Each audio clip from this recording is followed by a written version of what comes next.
तेरी औकात है इसे सॉल्व करने की? इसे बड़े बड़े लोग भी नहीं सॉल्व कर पाते हैं। अगर तूने इसे कर दिया तो मैं तुझे फ्री में पढ़ाऊंगा और 50 लाख रुपए भी दूंगा। मैं इसे सॉल्व कर दूंगा। सुबह का समय था। धूप अभी पूरी तरह फैली नहीं थी, लेकिन शहर के सबसे नामी स्कूल ज्ञानदीप वर्ल्ड स्कूल के बाहर पहले से हलचल शुरू हो चुकी थी। बड़ी बड़ी गाड़ियां एक के बाद एक गेट पर रुक रही थीं। यूनिफॉर्म में सजे बच्चे उतर रहे थे। उनके बैग नए थे, जूते चमक रहे थे और चेहरे पर आत्मविश्वास था। लेकिन उसी गेट से थोड़ी दूरी पर कूड़े के बड़े से ढेर के पास एक दुबला पतला लड़का झुका हुआ था। उसका नाम था आर्यन। उम्र मुश्किल से 13 साल। हाथ में फटा हुआ बोरा, पैरों में घिसी हुई चप्पलें। शर्ट पर पुराने दाग थे और बाल ऐसे जैसे महीनों से कंघी न देखी हो। आर्यन कूड़ा बीनता था। प्लास्टिक, लोहे के टुकड़े, कभी कभी फेंकी हुई किताबें। लेकिन आज उसकी नजरें कूड़े पर कम और स्कूल की खिड़कियों पर ज्यादा थीं। उसे स्कूल के अंदर से आती आवाजें खींचती थीं। ब्लैक बोर्ड पर चलती चौक की आवाज, बच्चों के जवाब, टीचर का समझाना। आर्यन कभी स्कूल नहीं गया था। उसके पिता रिक्शा चलाते थे, मां घरों में बर्तन धोती थी। 2 वक्त की रोटी जुटाना ही बड़ी बात थी। पढ़ाई उनके लिए सपना नहीं, विलासिता थी। लेकिन आर्यन अलग था। जब उसे कूड़े में पुरानी कॉपियां मिलती तो वह उन्हें बेचता नहीं था, वह उन्हें अपने पास रख लेता। टूटी पेंसिल से दीवारों पर सवाल हल करता, गाड़ियों के नंबर जोड़ता, दुकान के बोर्ड से अंक निकालकर समीकरण बनाता। उसे संख्याएं दोस्त लगती थीं। उस दिन जब वह स्कूल की दीवार के पास खड़ा था, तभी अंदर से तेज आवाज आई, यह सवाल पूरे शहर में कोई हल नहीं कर पाया। आवाज थी स्कूल के प्रिंसिपल श्री अरविंद चौहान की। वह अपने गुस्से के लिए मशहूर थे। आर्यन जाली के पास खिसक आया। अंदर 12वीं की स्पेशल मैथ क्लास चल रही थी। बोर्ड पर एक लंबा उलझा हुआ गणितीय सवाल लिखा था।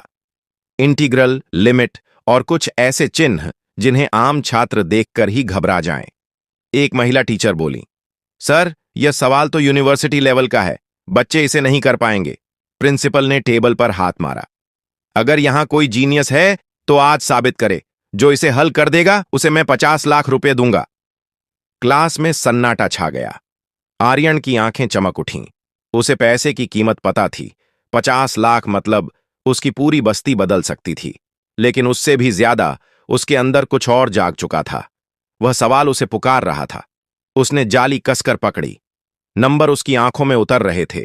दिमाग तेजी से चलने लगा और उसी क्षण दीवार के इस पार खड़े एक कूड़ा बीनने वाले लड़के ने तय कर लिया कि वह इस सवाल को समझेगा, चाहे कुछ भी हो। क्लास के अंदर माहौल भारी था।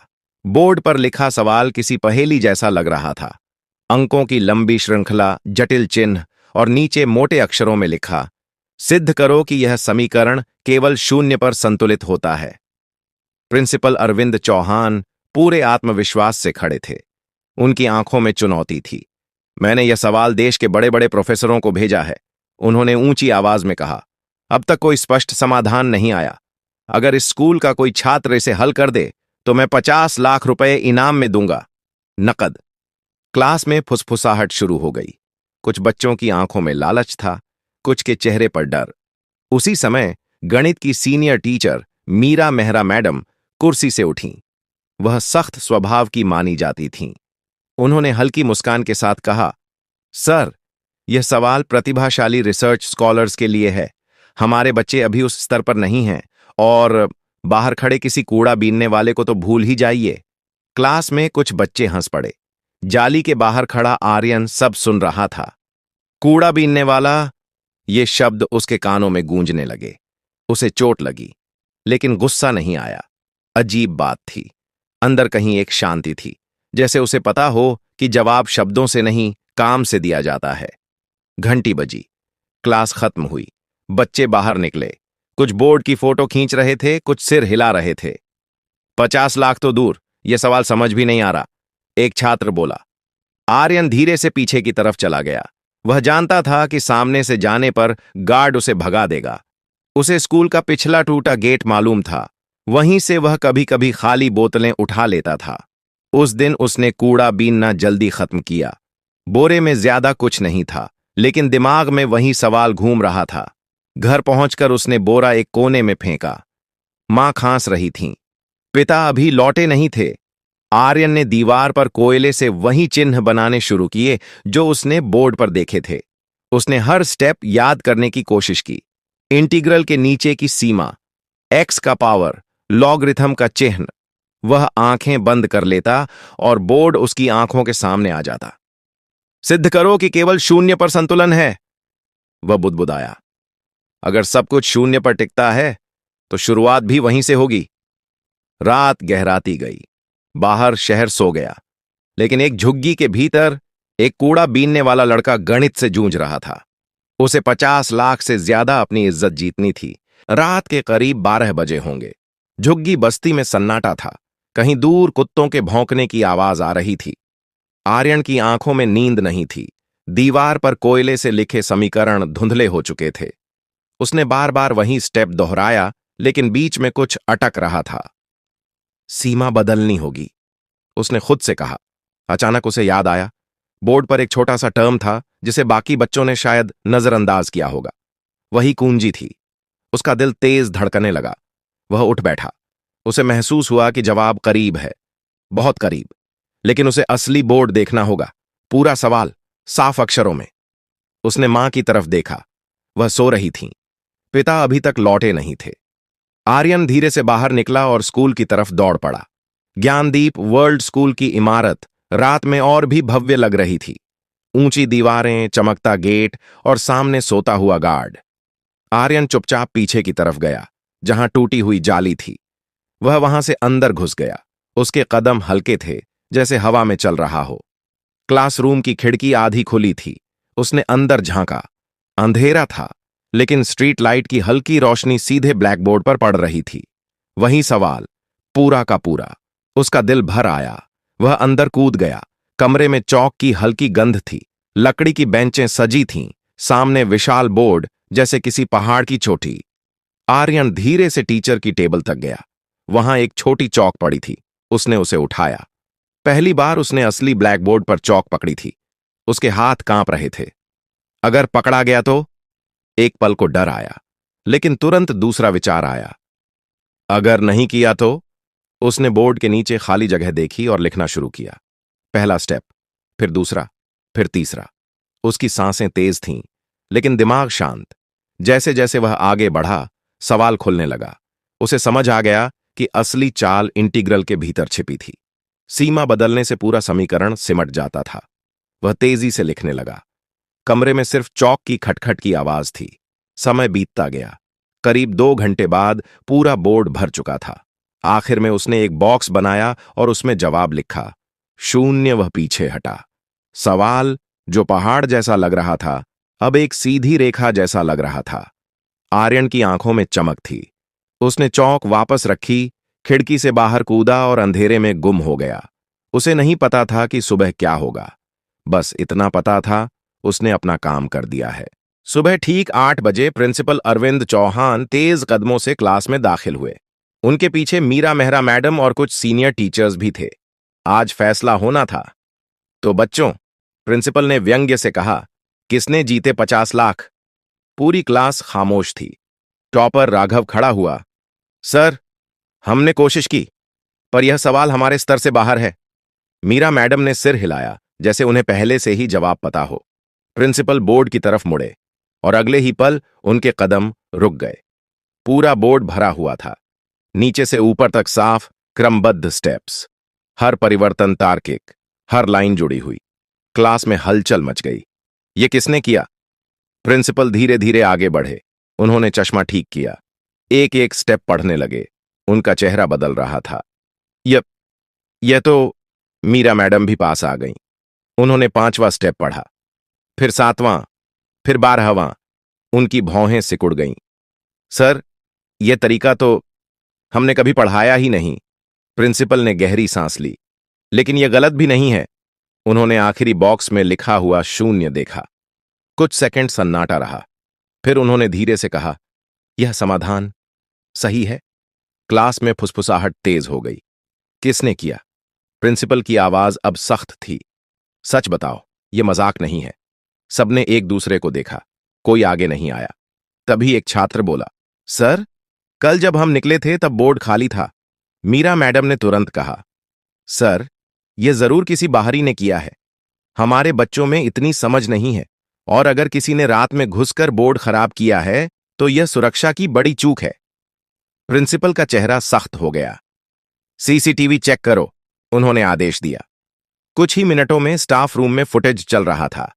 स्क्रीन पर रात के 2:47 पर एक छोटी सी परछाई खिड़की से अंदर कूदती दिखाई दी। फटे कपड़े, दुबला शरीर।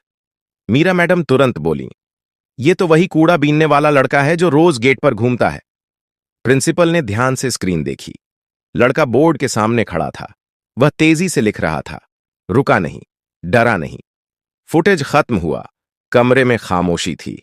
मीरा मैडम ने ठंडी आवाज में कहा, सर, ये बच्चा ये सवाल हल नहीं कर सकता, जरूर कहीं से नकल की होगी। प्रिंसिपल की आंखें गहरी हो गईं। उसे ढूंढो, उन्होंने कहा, अभी। और उसी पल एक कूड़ा बीनने वाले लड़के की किस्मत दरवाजे पर दस्तक देने वाली थी। करीब आधे घंटे बाद 2 गार्ड आर्यन को लेकर स्कूल पहुंचे। वह डरा हुआ था। उसके हाथ में वही पुराना बोरा था। साहब, मैंने कुछ नहीं चुराया, वह बार बार कह रहा था। स्टाफ रूम में सभी टीचर बैठे थे। प्रिंसिपल अरविंद चौहान सामने कुर्सी पर थे। मीरा मेहरा मैडम बगल में खड़ी थीं। चेहरे पर सख्ती साफ दिख रही थी। नाम क्या है तुम्हारा? प्रिंसिपल ने पूछा। आर्यन, उसने धीरे से जवाब दिया। रात को स्कूल में क्यों घुसे? आर्यन चुप रहा। बोलो, मीरा मैडम की तेज आवाज गूंजी। तुम जैसे बच्चे चोरी करने आते हैं, पढ़ाई करने नहीं। आर्यन की आंखों में आंसू आ गए। मैं चोरी करने नहीं आया था मैडम। वो मुझे सोने नहीं दे रहा था। मैं बस उसे देखना चाहता था। फिर लिखने लगा। मीरा मैडम हंस पड़ी।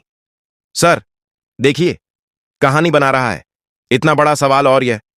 प्रिंसिपल ने शांत स्वर में कहा, अगर तुमने लिखा है तो अभी सबके सामने समझाओ।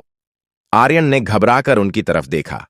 मुझे कोशिश करने दीजिए, उसने धीरे से कहा। उसे क्लासरूम में ले जाया गया। सारे बच्चे बैठे थे, जैसे कोई तमाशा होने वाला हो। कुछ फुसफुसा रहे थे। यही है वो। आर्यन दरवाजे पर ठिठक गया। आओ, प्रिंसिपल ने कहा। वह बोर्ड के सामने खड़ा हुआ। कल रात के लिखे स्टेप अभी भी साफ थे। प्रिंसिपल ने चौक उसके हाथ में दी। यहां से शुरू करो, उन्होंने चौथे स्टेप की तरफ इशारा किया। यहीं से असली मोड़ आता है। मीरा मैडम ने बाहें बांध लीं। देखते हैं। आर्यन ने गहरी सांस ली। यहां इंटीग्रल की सीमा गलत दिशा में देखी गई थी, उसने धीमे स्वर में कहा। क्लास शांत हो गई। अगर हम x को नेगेटिव अनंत से पॉजिटिव अनंत की जगह शून्य के आसपास समेट दें तो अंदर का पूरा भाव सिमट जाता है। वह लिखता गया। उसकी आवाज अब कांप नहीं रही थी। फिर यह टर्म, यह खुद को काट देता है। और यहां, उसने अगला स्टेप लिखा। प्रिंसिपल की आंखें फैल गईं। मीरा मैडम का चेहरा सख्त से गंभीर हो गया। आर्यन ने आखिरी लाइन तक पहुंचकर कहा, इसलिए पूरा समीकरण अंत में संतुलित होकर शून्य देता है। चौक नीचे गिर गई। क्लास में सन्नाटा था। अब कोई नहीं हंस रहा था। चौक गिरने की हल्की सी आवाज पूरे कमरे में गूंज गई। आर्यन ने सिर झुका लिया। उसे लगा, अब कोई बोलेगा। गलत है। लेकिन कुछ नहीं हुआ। प्रिंसिपल अरविंद चौहान धीरे धीरे आगे बढ़े। उन्होंने बोर्ड को दोबारा पढ़ा। फिर आर्यन की तरफ देखा। तुमने यह तरीका कहां सीखा? आर्यन ने हिचकते हुए कहा, किताबों में पूरा नहीं मिलता था सर। मैं अलग अलग हिस्से जोड़ता था। कभी पुरानी गाइड मिल जाती थी, कभी अखबार में पहेली, बाकी खुद सोचता था। मीरा मेहरा मैडम अब तक चुप थीं। उन्होंने अचानक पूछा, अगर हम यहां वैल्यू ए रख दें तो क्या होगा? यह ट्रिक सवाल था। क्लास के कई छात्र इस मोड़ पर फंस चुके थे। आर्यन ने बिना बोर्ड देखे जवाब दिया, तब संतुलन बिगड़ेगा मैडम, क्योंकि ए रखने पर समरूपता टूट जाती है, इसलिए सीमा शून्य के आसपास ही रखनी पड़ती है। मीरा मैडम के चेहरे का रंग बदल गया। क्लास में बैठे छात्र एक दूसरे को देखने लगे। प्रिंसिपल ने गहरी सांस ली। तुम्हें पता है मैंने क्या कहा था? आर्यन ने धीरे से सिर हिलाया। जो यह सवाल हल करेगा उसे 50 लाख रुपये मिलेंगे। क्लास में हलचल हुई। मीरा मैडम तुरंत बोली, सर, 1 मिनट। ये बच्चा स्कूल का छात्र नहीं है। नियम नियम प्रतिभा से बड़े नहीं होते, प्रिंसिपल ने सख्ती से कहा। कमरे में सन्नाटा छा गया। उन्होंने सबके सामने घोषणा की, आज से यह लड़का इस स्कूल का छात्र है, पूरी स्कॉलरशिप पर। और जहां तक इनाम की बात है, वह कुछ पल रुके। मैं अपना वादा निभाऊंगा। आर्यन को विश्वास नहीं हुआ। सर, मुझे पैसे नहीं चाहिए, उसने धीरे से कहा। मुझे बस पढ़ना है। प्रिंसिपल की आंखों में पहली बार नरमी आई। पढ़ाई भी होगी और तुम्हारे घर की जिम्मेदारी भी हम लेंगे। क्लास में बैठे छात्रों के चेहरों पर अलग अलग भाव थे। कुछ शर्मिंदा थे, कुछ हैरान। मीरा मैडम ने धीमे स्वर में कहा, शायद मैंने तुम्हें गलत समझा। आर्यन ने उनकी तरफ देखा। कोई बात नहीं मैडम, उसने मुस्कुराकर कहा। मुझे भी पहले सब कुछ नहीं आता था। उसकी मुस्कान में अहंकार नहीं था, सिर्फ सादगी थी। और उसी पल ज्ञानदीप वर्ल्ड स्कूल की सबसे बड़ी क्लास में सबसे छोटा लड़का सबसे बड़ा साबित हो चुका था। घोषणा के बाद भी बात वहीं खत्म नहीं हुई। असली परीक्षा अभी बाकी थी। अगले दिन स्कूल के ऑडिटोरियम में एक विशेष सभा रखी गई। पूरे स्कूल के सामने आर्यन को औपचारिक रूप से छात्र घोषित किया जाना था। छात्रों में उत्सुकता थी। कुछ लोग अब भी फुसफुसा रहे थे, एक कूड़ा बीनने वाला हमारे साथ पढ़ेगा। स्टेज पर प्रिंसिपल अरविंद चौहान खड़े थे। उनके साथ मीरा मेहरा मैडम भी थीं। आज प्रिंसिपल ने माइक्रोफोन पर कहा, हम सिर्फ एक छात्र का स्वागत नहीं कर रहे, हम यह स्वीकार कर रहे हैं कि प्रतिभा किसी पहचान की मोहताज नहीं होती। फिर उन्होंने आर्यन को मंच पर बुलाया। आर्यन साफ यूनिफॉर्म में था, बाल करीने से कटे हुए, लेकिन उसकी आंखों की चमक वहीं थी। तालियां बजीं, पहले धीमी, फिर तेज। प्रिंसिपल ने कहा, मैंने 50 लाख रुपए देने का वादा किया था। यह राशि आर्यन के नाम से एक ट्रस्ट में जमा की जाएगी, उसकी पढ़ाई, उसके परिवार और भविष्य के लिए। पूरा हॉल तालियों से गूंज उठा। मीरा मैडम आगे आईं। उन्होंने माइक्रोफोन लिया। कल मैंने कहा था कि यह सवाल वह नहीं कर सकता। मैं गलत थी। एक शिक्षक होने के नाते मुझे यह स्वीकार करना चाहिए। उन्होंने आर्यन की तरफ मुड़कर कहा, तुमने हमें सिखाया है कि हम कभी भी किसी को उसके कपड़ों या हालात से नहीं आंक सकते। आर्यन ने बस इतना कहा, मैडम, अगर मुझे बोर्ड देखने दिया जाता तो मैं पहले ही बता देता। हॉल में हल्की हंसी गूंजी, लेकिन कहानी यहीं खत्म नहीं थी। सभा के बाद कुछ छात्र उसके पास आए। राघव, जो पहले टॉपर था, बोला, क्या तुम मुझे वो इंटीग्रल वाला हिस्सा दोबारा समझा सकते हो? आर्यन मुस्कुराया, चलो अभी समझाते हैं। वह अब कक्षा के बीच में खड़ा था, लेकिन इस बार मजाक का पात्र नहीं, मार्गदर्शक की तरह। शाम को जब वह घर लौटा तो बस्ती के लोग उसे घेर कर खड़े हो गए। सच है क्या? तू सच में स्कूल में पढ़ेगा? उसने मां का हाथ पकड़ा और बोला, अम्मा, अब मैं सिर्फ कूड़ा नहीं चुनूंगा, मैं सवाल चुनूंगा। मां की आंखों से आंसू बह निकले। उस रात झुग्गी की छत के नीचे पहली बार डर नहीं, उम्मीद सोई। लेकिन जिंदगी की असली लड़ाई अभी शुरू हुई थी और आर्यन तैयार था। कुछ महीने बीत गए। ज्ञानदीप वर्ल्ड स्कूल की वही क्लास, वही ब्लैक बोर्ड, लेकिन अब एक फर्क था। पहली बेंच पर बैठा एक लड़का जो कभी दीवार के बाहर खड़ा रहता था। आर्यन अब नियमित छात्र था। शुरू में उसे अंग्रेजी में दिक्कत हुई। नए माहौल में घुलना आसान नहीं था। कुछ बच्चे अब भी दूरी बनाकर रखते थे, लेकिन गणित की क्लास में तस्वीर अलग होती थी।